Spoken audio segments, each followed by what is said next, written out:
when the threshold drops. In the cities of the people, a quiet change in the law has reshaped everyday life in ways few expected. A policy meant to reduce penalties for minor thefts has instead opened the door to something far more troubling. The rule is simple. If a person steals items under a certain dollar amount, the offense is treated lightly, often as a minor misdemeanor, sometimes barely pursued. On paper, it appears harmless. In practice, it has transformed the culture of crime. At first, the impact seemed small. A few individuals taking low-cost items. Stores reporting losses, but seeing little action. But as the word spread, something shifted. People began to understand that being caught with less than the threshold meant limited consequences. The risk dropped, and the behavior increased.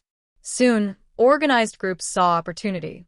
Civil gangs formed, built around a simple, exploitable loophole.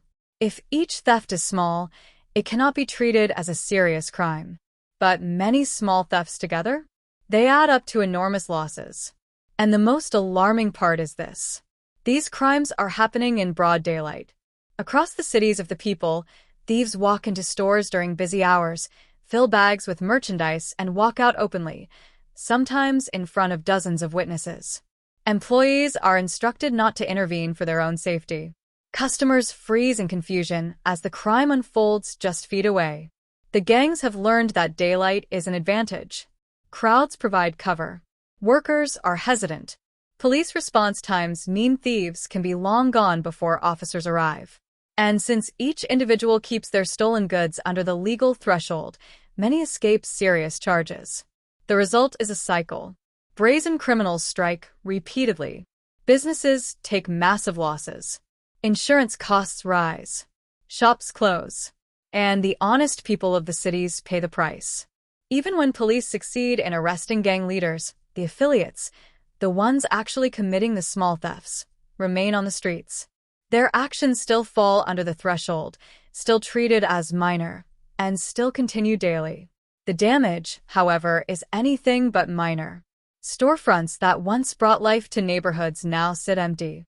Families witness theft during afternoon errands. Workers lose their jobs as companies struggle to stay afloat. A sense of safety, once taken for granted, is slipping away. All of this traces back to a single point. A law designed to reduce punishment for small offenses has unintentionally created an environment where organized theft can thrive openly, fearlessly, and in full daylight. The cities of the people now face a critical moment.